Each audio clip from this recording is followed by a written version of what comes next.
E aí, beleza? Hoje a gente vai falar de descanso, basicamente de dois tipos de descanso.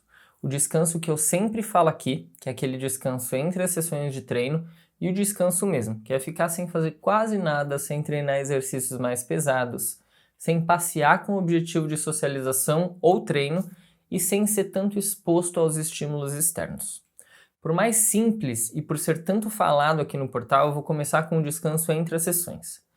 Muitas pessoas me perguntam como precisa ser esse descanso e o que o cão tem que fazer enquanto está descansando. E às vezes até negligenciam o descanso achando que ele não tem tanta importância, já que a pessoa quer gastar a energia do cachorro. Para nós humanos, já é comprovado que depois de algumas horas de concentração em uma tarefa específica, o nosso foco e a nossa capacidade de reter informação caem muito rapidamente. Nessas condições, onde você fica durante muito tempo fazendo a mesma tarefa, você não consegue converter o que leu ou que está estudando em memória de longo prazo. Ou seja, é como se você estivesse fazendo algo, mas não gerando tanto aprendizado.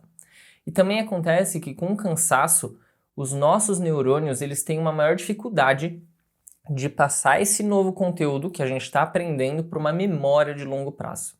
Vários estudos e técnicas indicam que para conseguir melhorar isso e ajudar na aprendizagem, a gente precisa fazer intervalos entre as sessões de estudo. Esses intervalos eles vão permitir que todas essas informações sejam bem fixadas no nosso cérebro e também ajudam a retomar a concentração, já que no intervalo a gente descansa e ocupa nossa mente com outras coisas que não demandam tanto foco. É muito comum a gente ver estudantes, tanto estudantes de escola como estudantes de universidade ou então alguém que está querendo passar num concurso público, ficar horas e horas estudando sem parar. Na maioria das vezes eles fazem isso meio que para matar, esse assunto mais rápido ou então para devorar uma matéria específica. Se você observar bem, é comum ver isso até no treinamento de cães. Às vezes a gente sabe da importância e da responsabilidade de treinar os nossos cães, por vários motivos. Mas aí pensando em gasto de energia, a pessoa faz uma sessão de treino enorme achando que assim vai ter mais resultado, que assim vai gastar mais energia do cachorro e ele vai aprender mais. E na maioria das vezes não é isso que acontece. Na maioria das vezes ele não aprende melhor ou então mais rápido. Acontece o contrário. Na maioria das vezes ele aprende mais devagar do que quando a gente compara com cães que fizeram sessões mais curtas e com intervalos entre as sessões. E o gasto de energia? A mesma coisa. O gasto de energia de uma sessão mais longa e sem intervalos é um gasto de energia mais pobre. É um gasto de energia onde o cachorro está cansado e que pode gerar estresse esse cansaço, e não um gasto de energia produtivo. É só você lembrar quando foi a última vez que você fez algo desgastante e que te demandou um esforço físico e mental muito grande durante muito tempo. É um gasto de energia que te dá a sensação de exaustão, e não um gasto de energia prazeroso que te dá a sensação de realização. Essa sensação de exaustão gera mais estresse e a gente vai ver um pouco mais lá na frente que esse estresse também atrapalha na aprendizagem. Existe para nós, humanos, um método de estudo muito legal e bem conhecido chamado método Pomodoro. Nesse método, eles indicam intercalar minutos de estudo com minutos de descanso. É óbvio que você não vai estudar 2 minutos e descansar 1, como a gente faz com os nossos cães. Mas eu trouxe esse exemplo aqui para você entender como é importante intercalar uma sessão de estudo com outra sessão de descanso. As sessões de descanso servem também para nós, treinadores. A Microsoft fez um estudo e chegou na conclusão que a nossa capacidade de concentração é menor do que a de um peixinho dourado. Enquanto os peixinhos dourados eles conseguem se concentrar durante 9 segundos, a nossa capacidade foi em média de 8 segundos. Ou seja, se você fizer um bom treino com seu cão, com critérios bem estipulados para ele chegar em um objetivo final, com um bom timing, uma boa taxa de reforço e tudo mais que um bom treino precisa ter, quanto mais tempo você fica na sessão de treino com seu cão, mais vai caindo a sua capacidade de concentração e isso com certeza lá no final vai impactar no resultado do treino. Pensando tanto em nós como nos nossos cães, com sessões de estudo, trabalho, treinos ou qualquer outra atividade que demanda mentalmente, o cérebro não consegue entregar o maior potencial durante muito tempo. A importância de fazer pausas durante as sessões de treino se dá principalmente na necessidade de evitar o cansaço e a perda da concentração. Um treino eficaz, assim como os nossos estudos, é um treino qualitativo e não quantitativo. Os intervalos são momentos de descanso. E aí, como que eu faço esses descansos? Depende do que eu estou treinando. Basicamente, se eu estou treinando um comportamento que exige fisicamente do meu cão, um comportamento que tem movimento, por exemplo, no treino do VEM, um truque ou qualquer outro comportamento que tenha mais movimento, o descanso é parado. Eu interrompo a sessão de treino e deixo o meu cachorro deitado, paradinho e recebendo uma massagem relaxante. Agora, se eu estou treinando um comportamento mais estático, ou até que tem um pouquinho de movimento, mas o exercício é muito mais mental do que físico, como por exemplo um chair stay, o comando fica, treinos de faro, treinos de dog zen, eu faço descanso com um pouco de movimento. Eu deixo o meu cachorro mais solto, deixo ele se movimentar um pouco mais, ficar mais relaxado, explorando o ambiente, e aí até cheirar uma grama, por exemplo. Ou seja, o descanso precisa ser meio antagônico com o exercício que você está treinando. Se está treinando comportamentos com movimentos, descanso mais parado. Se está treinando comportamentos com menos movimentos e um pouco mais de exercício mental, o descanso precisa ser com um pouco mais de movimento. E aí é óbvio que descanso precisa ser um descanso. Deixar o cão mais livre descansando não quer dizer que ele vai sair correndo, vai brincar com outros cães, vai ficar excitado, fazendo, sei lá, qualquer outra coisa do tipo. São atividades que eu sei que vão revigorar a energia dele com base no que eu estou treinando. Bom, beleza, esse é o descanso entre as sessões de treino. E o descanso real, aquele belo dia de descanso? Qual a importância desse descanso como forma de rotina para o nosso cão? Nós sempre falamos muito sobre as necessidades básicas do cão, né? A gente fala bastante sobre a importância da saúde geral do nosso cão, das atividades físicas, das atividades mentais e das atividades sociais. Recentemente, a gente incluiu também nas necessidades básicas o descanso. Ultimamente, eu tenho estudado bastante sobre a importância do descanso. Existem vários estudos e matérias sobre a importância do descanso para nós humanos e também alguns estudos mostrando a importância do descanso e do sono para os animais. Primeiro, é muito importante diferenciar o descanso como rotina de colocar o cão em uma bolha.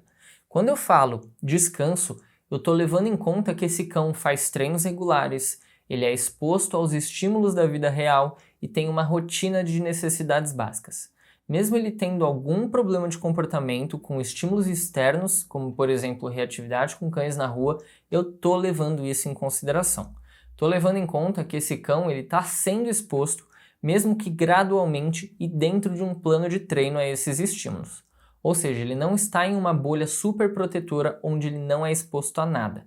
Quando eu falo em descanso, significa que esse cão é exposto a vários estímulos e aí, a partir disso, é interessante que a gente aplique o descanso na rotina. É a mesma coisa com a gente. Quando é que a gente precisa de descanso? Quando a gente faz algo, quando a gente é exposto a estímulos que nos desafiam, quando a gente faz atividades físicas e várias outras coisas. Não tem sentido a gente falar em descanso quando a gente não faz nada. Bom, beleza, pensando nisso, pensando exatamente em expor o nosso cão a estímulos, a gente precisa ter em mente que isso gera estresse. É um estresse agudo, é um estresse pontual, um estresse que ele consegue lidar. É um estresse bom, como a gente costuma falar, mas continua sendo um estresse.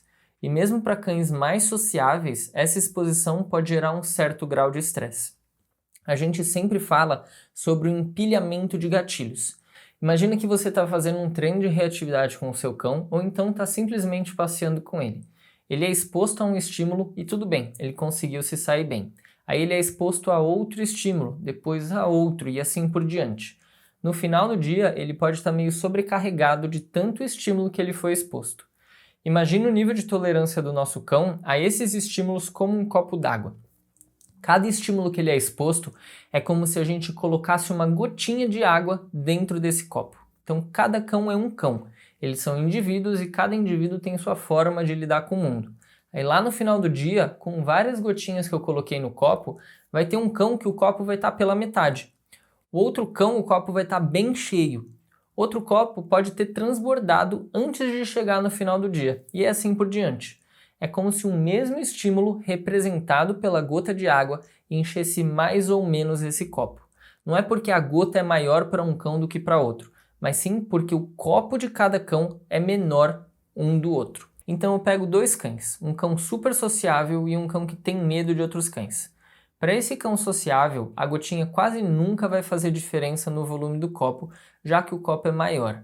Mas para o cão que tem medo de outros cães e o copo teoricamente é menor, essa gotinha já pode representar um volume bem grande do copo.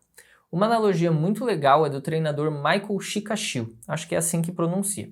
Ele compara esse empilhamento de gatilhos e o estresse com um barril cheio de combustível. Cada estresse que o cão passa é um pouquinho de combustível que entra no barril. Se o barril não tem nada de combustível, ou seja, se o cão não está com um estresse crônico ou não fica passando por situações estressantes, mesmo que leves durante muito tempo, uma simples faísca, que seria, por exemplo, ver outro cão, não vai fazer explodir o barril. Mas se o barril está cheio de combustível e o cachorro está com estresse crônico porque fica passando por situações estressantes sempre, uma simples faísca já vai estourar o barril. Todas essas situações estressantes liberam adrenalina e cortisol, conhecido também como hormônio do estresse. É necessário que a gente e os nossos cães tenham uma quantidade natural de cortisol pelo organismo. Isso é esperado.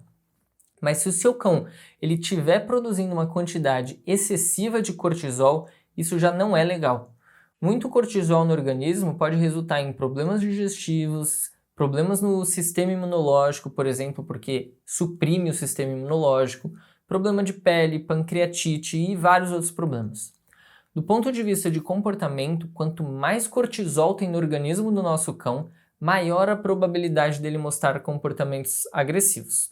Vira como se fosse um círculo vicioso. Assim como a gente já falou em uma aula aqui do portal, a aula de como estresse e problemas de saúde afetam na agressividade, isso vai acabar virando um ciclo que se retroalimenta. O estresse ele gera cortisol, que estimula uma parte do cérebro responsável por comportamentos agressivos, que gera mais estresse, mais cortisol e esse ciclo acaba sempre sendo alimentado. Então, como a gente pode garantir que os nossos cães não tenham esse excesso de cortisol no organismo? Exatamente com os dias de descanso. Teoricamente, o cortisol ele leva em torno de 48 horas para sair do sangue dos nossos cães. Isso pode variar de indivíduo para indivíduo. Depende muito do caso, do nível de estresse desse cão, da idade e de alguns outros fatores, mas como média, 48 horas.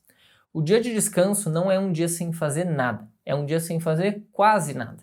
Funciona como se fosse um dia de detox. Não significa não treinar nada e deixar esse cão sem fazer nada pela casa ou então fazendo tudo. Quando a gente fala isso, é muito comum as pessoas extrapolarem para os dois lados. Ou não faz nada, ou então deixa o cachorro livre fazendo tudo o que ele quiser. Não é isso, beleza? Principalmente pensando em cães reativos, o dia de descanso é um dia que você não vai treinar a reatividade do seu cão e não vai expor ele a esses estímulos. Em cães que não são reativos, é um dia que você pode substituir, por exemplo, os passeios fora de casa por treinar exercícios calmos e que o seu cão já saiba fazer, deixar ele cheirar, explorar o jardim, mastigar e roer algo e principalmente que ele consiga relaxar durante o dia e durma bastante. Esse dia de descanso permite que os nossos cães relaxem e tenham experiências calmas por um dia. Isso significa que nenhum outro cortisol está sendo produzido, além de permitir que o cortisol que já está no organismo comece a diminuir. Ter um dia de descanso geralmente também é benéfico para o nosso relacionamento, nós humanos, com os nossos cães, pois a gente tende a se concentrar mais no nosso tempo junto com eles, ao invés de simplesmente fazer algo porque precisa ser feito, como por exemplo sair para passear ou fazer um treino para gastar energia. Tem algumas coisas que eu gosto de fazer nesses dias de descanso, como por exemplo jogar a ração deles no jardim para eles comerem. Essa atividade por si só já é bem prazerosa para os cães. É uma atividade onde normalmente eles fazem isso relaxados, estimula muito a parte do faro e a parte mental deles, acaba gastando energia de uma forma super tranquila e esse comportamento de farejar libera algumas substâncias importantes no organismo deles, já que é uma atividade prazerosa. Outro tipo de atividade parecida é oferecer alimentação em brinquedos de enriquecimento ambiental que eles já estão acostumados. Treinos mais calmos também, como por exemplo treino do vínculo, do chair stay, o deito automático enquanto você trabalha ou estuda, ou então também as sessões de massagem relaxante podem ser muito legais de você fazer. Essas sessões de massagem relaxante eu gosto muito de fazer com os meus cães. Além da gente conseguir aproveitar para treinar o nosso cão a gostar de ser tocado, isso pode desencadear a liberação de vários hormônios importantes para esse momento, como por exemplo a ocitocina, a dopamina, a serotonina, E isso tanto para o seu cão como para você que está fazendo a massagem nele. E por último, e não menos importante, na verdade, tão importante ou mais importante do que todas essas atividades que eu falei, é fazer com que ele durma. Você tem ideia da quantidade recomendada de sono para um cão adulto? Tem alguma ideia? Em média, 14 horas por dia. Filhotes e cães mais idosos tendem a dormir mais, podendo chegar a uma média de 18 a 20 horas por dia. A alimentação também influencia no padrão do sono. Cães alimentados uma única vez no dia tiram mais cochilos de forma mais curta, enquanto cães alimentados 2 ou mais vezes no dia tiram menos cochilos, só que esses cochilos são mais longos. Será que seu cachorro está dormindo o tempo necessário?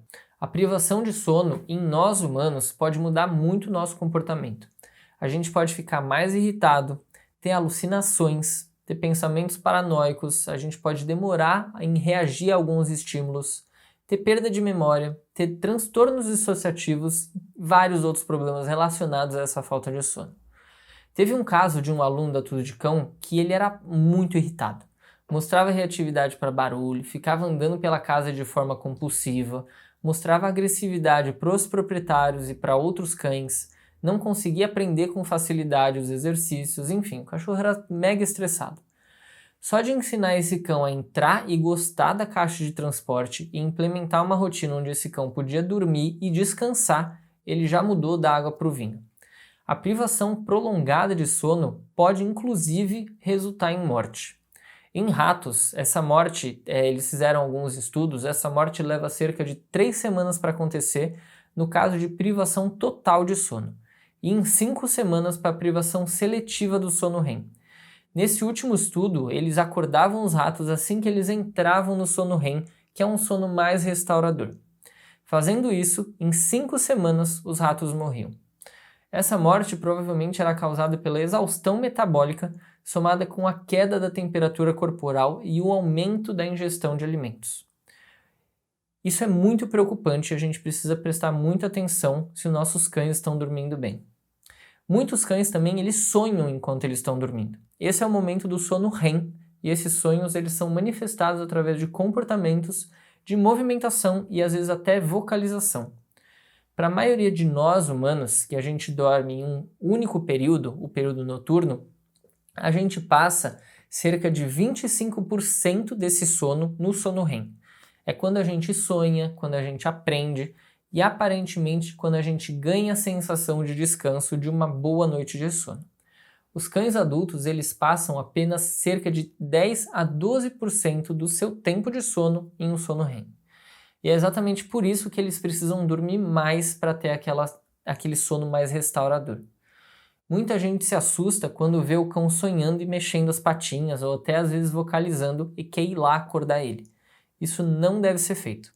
Além de ser ruim a gente acordar um cão que está sonhando, porque isso pode levar ao aumento do cortisol e também pode afetar na aprendizagem de novas tarefas ou comportamentos dele, porque o sono ele oferece um suporte a uma série de tarefas de aprendizagem e de memória.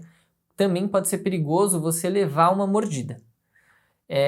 Teve uma pesquisadora chamada Anna Kiss, da Academia de Ciências da Hungria, e ela fez um estudo muito legal para entender a relação entre o sono e a memória dos nossos cães, né? A memória de coisas que eles estão aprendendo.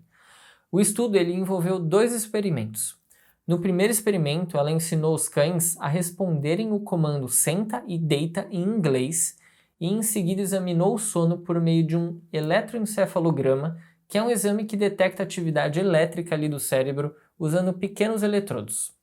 Esses cães do estudo já sabiam os comandos de sentar e deitar em húngaro, né? Porque ela é húngara e esse estudo foi feito na Hungria. Só que eles não sabiam inglês. Se o proprietário falasse em húngaro o deita e o senta, o cachorro ele já sabia fazer, mas ele não sabia responder em inglês. Então eles ensinaram inglês e logo em seguida eles faziam com que esse cão dormisse por livre e espontânea vontade e monitoravam o sono dele por 3 horas. Logo depois que ele acordava, eles refaziam o estudo para avaliar se o sono ajudou ou não na aprendizagem.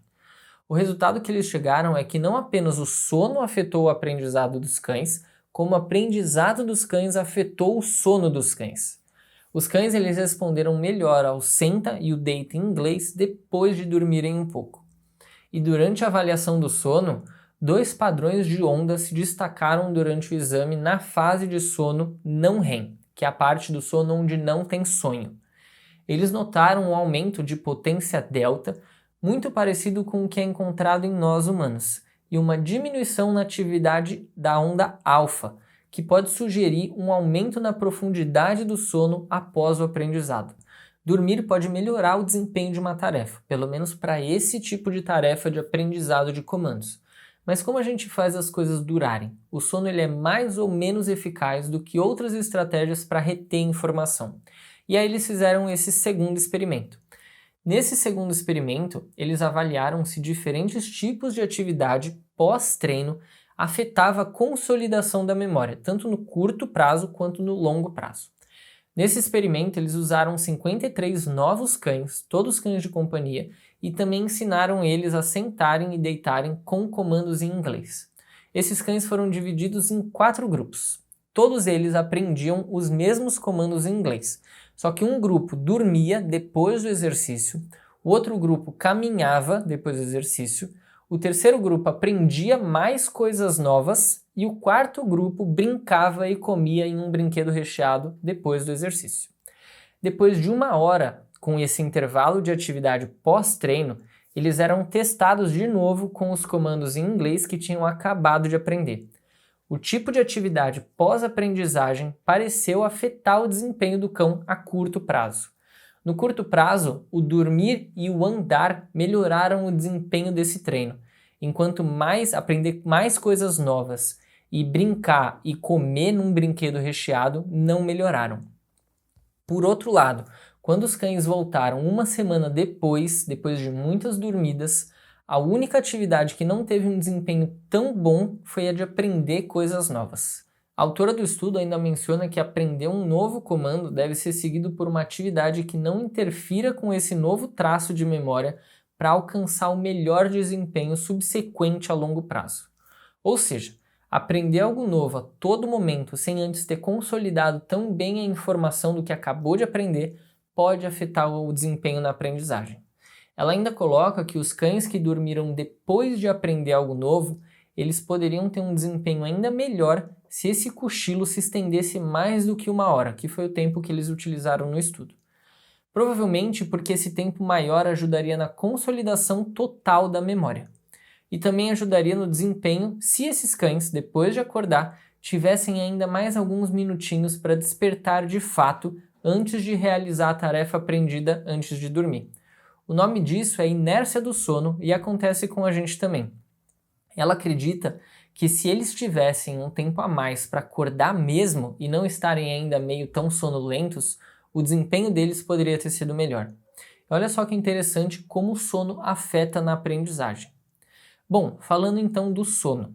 É comum a gente ouvir dos nossos pais, dos nossos avós, que nada que uma boa noite de sono não resolva. E realmente isso faz sentido.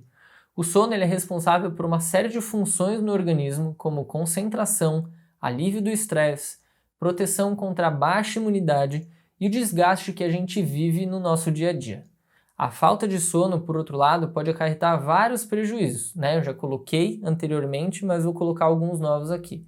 Alteração repentina de humor, cansaço, sonolência, lentidão, irritabilidade, perda de memória e principalmente perda de memória de curto prazo. Isso sem contar nos riscos à saúde. Cerca de 90% das pessoas com insônia severa apresentam algum tipo de problema de saúde grave e para essas pessoas que já têm algum tipo de problema de saúde, essa falta de sono pode aumentar a gravidade desse problema. Como, por exemplo, pessoas com doença do coração, diabetes, câncer, problemas de pressão arterial, enfim, vários outros problemas. Isso sem contar que a falta de sono ela pode diminuir os níveis de testosterona nos homens, aumentar os níveis de cortisol no organismo e também aumentar as chances de desenvolver ansiedade e depressão. Esses últimos dados, eles são referentes a nós humanos. Ainda tem pouco estudo sobre cães, mas me parece ser muito plausível que eles tenham também os mesmos problemas com a falta de sono. Não exatamente os mesmos problemas de saúde, mas a falta de sono pode acarretar em problemas de saúde. Outro ponto importante é que as pessoas que dormem mal, por exemplo, elas perdem facilmente a atenção em uma atividade.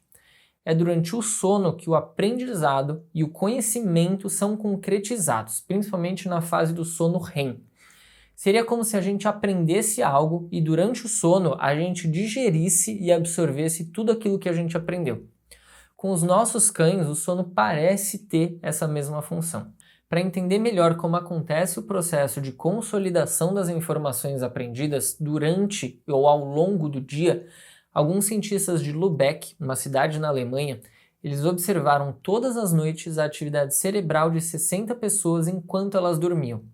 Eles mapearam, através de aparelhos de ressonância magnética, todo o trajeto de uma informação, desde o momento da absorção dessa informação até a gravação dela durante o sono.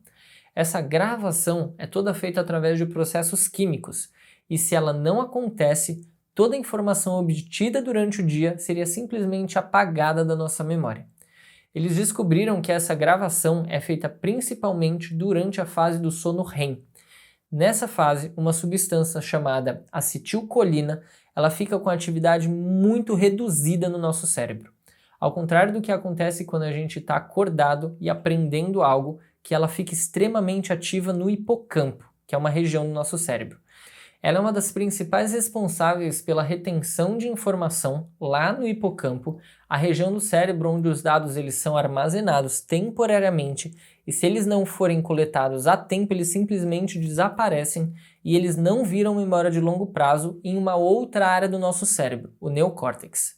Esse processo de adormecimento da acetilcolina enquanto a gente dorme, ele abre caminho para os neurônios formarem uma rede onde as informações vão fazer um caminho do hipocampo até o neocórtex, onde vai se tornar a memória de longo prazo. É como se a gente pegasse duas pastas de computador. Em uma pasta tem os arquivos importantes e que eles vão ser deletados automaticamente se eles ficarem lá por um determinado tempo. Já nessa outra pasta, esses arquivos eles não são deletados automaticamente e você consegue acessar eles quando você quiser. O que acontece durante o sono é como se a gente pegasse os arquivos dessa pasta temporária e transferisse eles para uma pasta mais duradoura. Interessante é que isso só acontece enquanto a gente está dormindo. Um outro grupo de pesquisadores, agora da Universidade de Harvard, nos Estados Unidos, traduziu todas essas situações em números. As pessoas foram monitoradas durante 6 meses por um período de 8 horas seguidas de sono. Essas pessoas que se voluntariaram para participar dessa pesquisa e conseguiram dormir pelo menos 8 horas seguidas, lembravam em média 44% mais coisas aprendidas no dia anterior do que comparado com o grupo que foi privado de sono. Olha isso. E a emoção que o indivíduo tá durante o processo de aprendizagem também influencia em como essas informações vão ser fixadas no neocórtex. E é por isso que quando a gente está sob influência emocional, tanto boa como ruim, a gente consegue se lembrar de detalhes importantes sobre algo. Só que quando a emoção está em excesso, isso pode ter um efeito completamente deletério na retenção da informação. E é por isso que as pessoas costumam não se recordar, por exemplo, de momentos antes de acidentes, de assaltos ou qualquer outro evento que seja muito traumatizante. Esse é um ponto muito importante para a gente levar em conta no nosso treinamento com os nossos cães. Emoção é bom para o aprendizado, mas emoção em excesso ou uma emoção muito forte, um medo muito forte, uma excitação muito forte, ela pode sim prejudicar na retenção da informação no cérebro. Um outro estudo com cães também traz algumas informações bem legais. É um estudo brasileiro, eles decidiram avaliar o bem-estar dos cães farejadores da Polícia Militar aqui do estado de São Paulo, tanto no período de descanso como no período pós-trabalho. Basicamente, eles coletaram a saliva dos cães para avaliar os níveis de cortisol salivar antes e depois dos turnos de trabalho e também no primeiro dia de descanso, 2 vezes ao dia, uma de manhã e outra à tarde. Ou seja, antes do cão trabalhar, eles coletavam a amostra, depois do cão trabalhar, eles coletavam outra amostra e no primeiro dia de descanso eles coletavam 2 amostras, uma de manhã e a outra à tarde. O resultado que eles chegaram é que os cães não estão descansando de fato durante o período de repouso, porque não teve redução de cortisol comparado com os momentos de trabalho. Os cães, assim que chegam das operações policiais, eles são colocados em canis individuais que medem mais ou menos 10 metros quadrados. Esses canis apresentam uma cama de plástico para que eles possam descansar, um solário, água à vontade e alimentação oferecida 2 vezes por dia na forma de ração. De forma subjetiva e observacional, segundo o próprio estudo, foi relatado que os cães ficam muito agitados e ansiosos durante o período de descanso. Essa observação foi verificada quando os cães eram colocados em seus canis, especialmente devido à pouca socialização e enriquecimento ambiental lá dentro do canil.